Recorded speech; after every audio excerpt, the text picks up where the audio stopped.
What Microsoft 365 features should the modern office be using? This is Transformative. Making technology human. Transformative. The productivity revolution. Hello, and welcome to Transformative, a coffee break podcast about transforming your workplace and making your technology feel a little bit more human. I'm Sam Glover, and interviewing with me, as always, is Kai O'Main. In this series, we're talking about the productivity revolution, breaking down what is required to build a physical and digital workspace for a modern workforce. So, in today's episode, we're going to be talking about how you can get the most out of your Microsoft 365 package. Are there any secret tools or techniques you can use to keep your workspace and office productive? And if you have the Microsoft 365 tools, you already have all the tools you need to actually make your workspace productive. So is this actually more of a question of how do you use them properly? How do you implement it all correctly? And once again, joining us around the table later is Scott Riley, founder and consultant at Cloud Nexus, and Matt Fooks, our own workplace solutions architect here at boxxe. And most importantly, you. So the conversation continues on LinkedIn, so don't forget to join in the discussion on Transformative Showcase page over on the boxxe's LinkedIn profile. Also, you can find out more about the productivity revolution over on our website. You go over to boxxe.com/modern workforce to find out more how Microsoft 365 can optimize your workplace. Check it out. It's got some good stuff on there. But for now, let's get to it and join our conversation with Scott and Matt. Let's go. Let's hop into today's episode then. We talked about the analog versus digital potential conflict and agreed that it's more of an evolution rather than a conflict. And this time we want to talk about what secrets are there to a more productive workspace that pretty much everyone already has. So I'll hop in to ask Matt, what are the applications people have? Are the applications already perfect as a workforce? Do we just need to spend more time understanding them, using the useful features that the app already has? Thanks, Sam. The features aren't perfect, no, but they do. They have got some helpful stuff in them. I think, yes, definitely there needs to be more time learning those features. The features, as I say, we said last time, it's evergreen. They're always evolving, new features coming out every month. I think what people don't do is learn those new features every month. It's probably weirdos like Scott and myself who are in that sort of field, who spend time rubbing our hands looking forward to things that are in development and public preview and about to roll out and going, I can't wait for that feature in Teams. Not every user in the workplace is going to be as weird as that. So definitely I think there's a need to kind of learn the features that are useful to yourself, and some of that is happening by word of mouth and spreading that way. But yeah, definitely needs to work on training for that. I was just going to add to that. So if we're constantly rolling out new features, so if it's part of the Microsoft 365 package and constantly developing and more ways of working are being added, do you think we'll get to the point where it's not so much that the tools themselves need to change, but maybe there's a different onboarding process? So you boot up Word for the first time, maybe it asks you, hey, what kind of work do you normally do? It uses that to determine what features you need, and it's about customizing the ribbon at the top of the page. So, it's kind of tailored to you as an individual rather than forcing you to kind of wait to figure out that you need a tool, then doing a Google search, being like, does this tool exist? Is maybe that the kind of next step of people using Microsoft, if those kind of tools are already there, and just making sure if that's how, we kind of get people using them. I really like that. Because you're right. There are just so many features, baked into the Office suite, and even now, I'm a big supporter of the search bar. You'll find it in all the top of the modern Office applications. Yes. The search bar, because, for example, I know that I can set a password on an Excel spreadsheet, and there's a button somewhere in one of the toolbars somewhere. But if I just go in there and type password, it's going to say, oh, you want to protect this sheet? Click. That's it. That search bar. That's the most amazing feature for me. But I love what you've just suggested there, because the tools are so broad and so capable. And there are multitudes of toolbars that if you know what you're doing, you can go in and you can click the different toolbars and you can select the different options that you want. You might never build a power pivot table in Excel. That might just be something you're never going to do. But if you're in finance and you live in Power Pivot, that's probably one of your key toolbars. So I love this idea that it says, hey, what kind of things do you do? Just a general idea. Because at the minute, what we get is the default toolbar. And if you know, if you know what you're doing, you can customize it. But I love this guided experience that you talk about. I think that's a really great suggestion. For me, that would be going into Microsoft User Voice, going, "Hey, why don't you guys have a think about this?" It reminds me a lot of the Adobe packages that I use quite a lot. And like in Adobe, that a lot of the softwares, especially things like Premiere, Illustrator, they have these the workspaces where it's all set up for, because multiple different editors will edit in so many different ways. And there's a little in the top, usually in the top right, there's a little like bar which is just kind of what editing mode do you want to be in, and it can change quickly from assembly to color correction to that. And just if that could go into Word, that would speed up my design work in there as well. Okay, I just wondered until a feature like that exists and we're able to personalize the experience a bit more to our work needs. Scott, Matt, as two people who, as a living stay pretty closely up to date with what Microsoft is doing, are there any, is there a specific page you might use to kind of stay in the know, or do you kind of sign up to updates? I just wondered how you stay abreast of new features at the moment. Yeah, so there's the roadmap. There's the Service Center, Message Center within Microsoft 365, probably something that is more consumed by admins than there is end users. There's also, I'd say, a lot of blogs out there. So Microsoft blogs pages themselves around productivity. So some of them are more geared towards the end user rather than just the administration side of it. So there's a whole wealth of information. I think it's kind of picking through that can be quite daunting. There are some good training guides as well. So short sort of video bites, if you like, that Microsoft do, which can be quite useful for getting updates and getting understanding how to use some of those. I mean, like Scott said, pivot tables.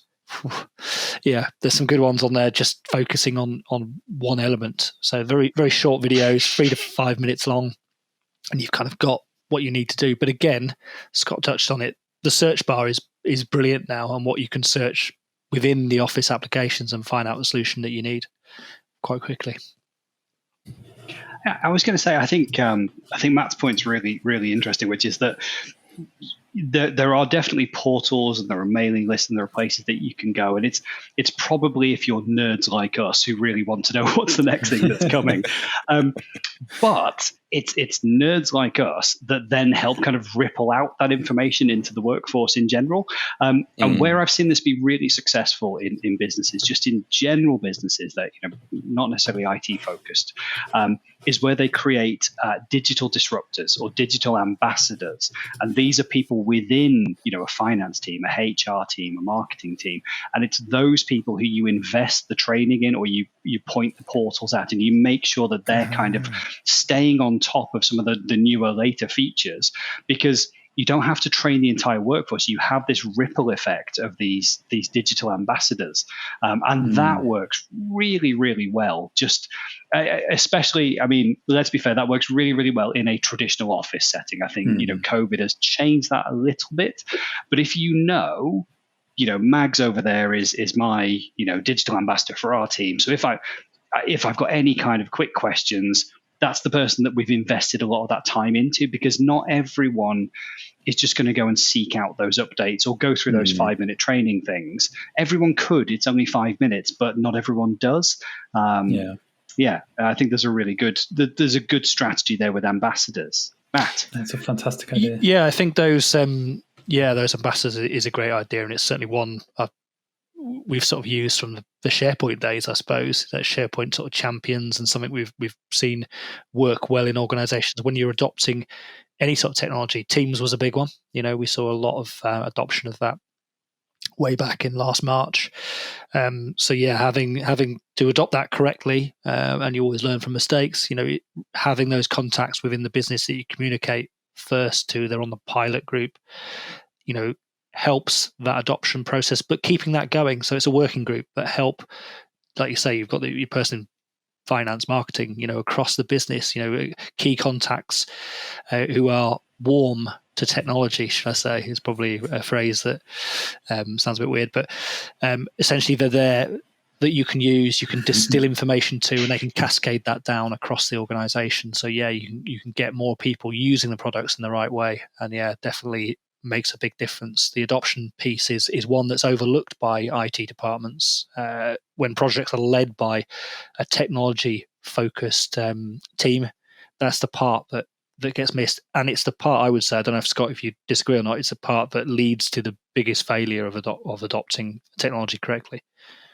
You're absolutely right, and it's often because these projects are seen as IT and technology change programs and not people change programs. You're absolutely right. They have to come hand in hand, because otherwise you just end up with this really frustrated set of users who've got access to the best possible tools, but they haven't been shown how to use it, and so they're struggling their way through. And everyone's telling them, "Hey, we just spent all this money on this fantastic new IT system." And well, it's worse for me, and that's how did that happen? Well, we didn't embrace the people when we went on this change program, and we didn't show them how to use this stuff properly. Yeah. So rather than it being more about like all the secret apps that can help you be more productive, it is definitely more about how do we let the people lead us towards the tools they actually need to use? I definitely think that there's a big strategy part of this. So in the planning of, how are we going to roll this out, and how are we going to teach people? Are we going to use digital ambassadors and that kind of thing?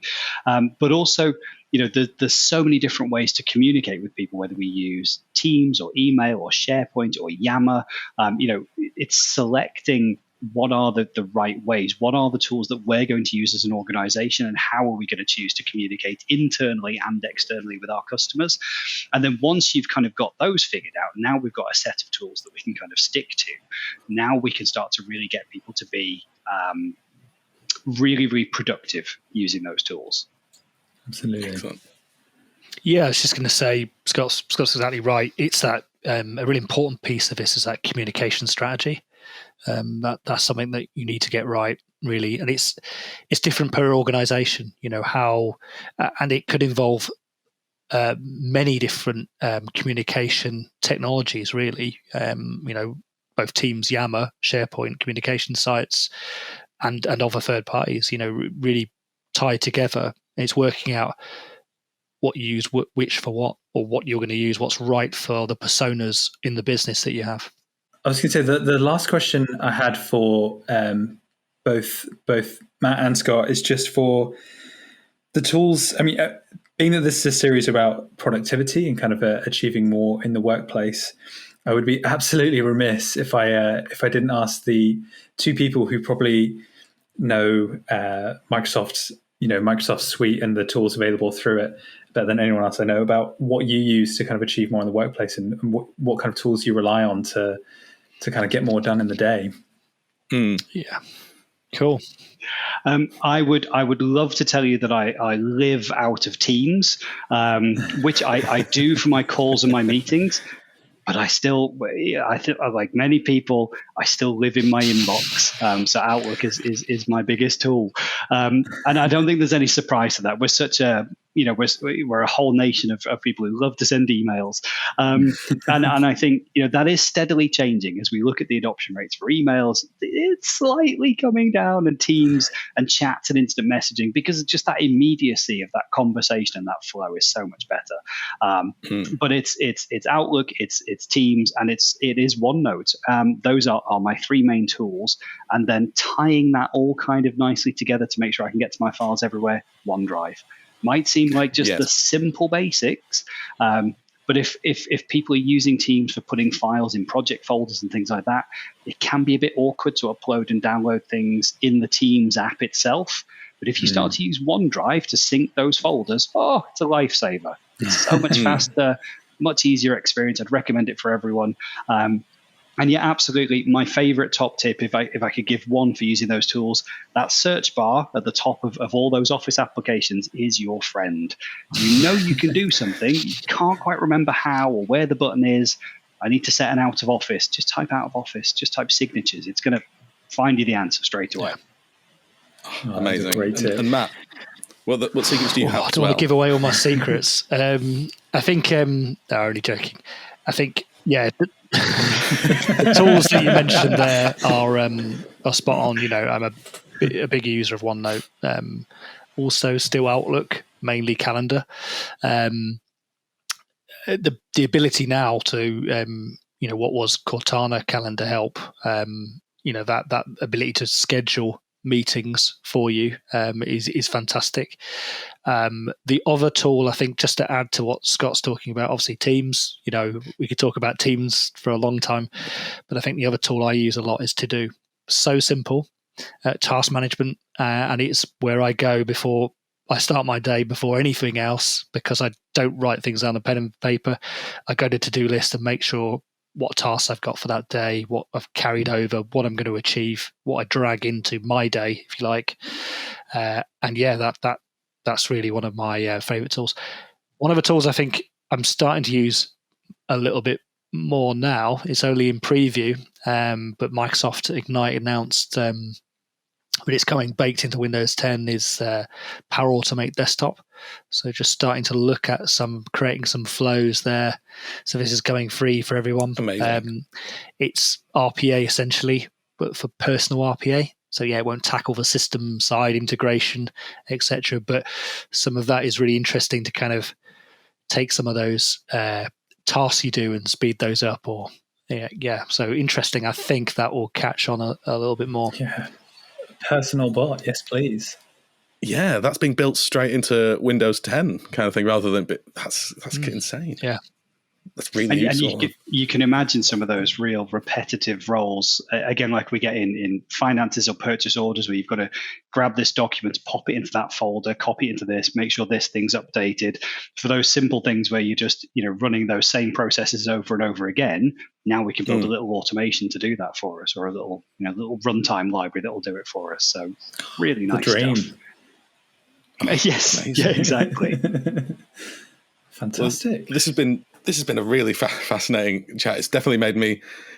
I've been almost in my head, just been playing like productivity boggle a little bit there, just kind of going, like OneNote. Yep, all my notes are on note. Yeah, so this has been really fun. Thank you very much, Matt and Scott. Thanks, Sam. Thanks, Guy.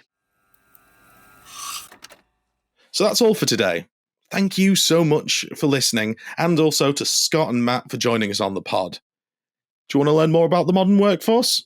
Simple, go to boxxe.com/modernwork to find out more, or you can even book a consultation with Matt yourself, or another one of our workforce specialists. So, next time on Transformative, we're going to ask, what is the perfect digital workspace for humans? Joining us will be our Microsoft guest, Craig Griffiths, and our UK B Corp ambassador, Matt Hocking. It's going to be a really interesting conversation. So check it out on boxxe.com when it launches, and as always, I'll see you next time. Goodbye.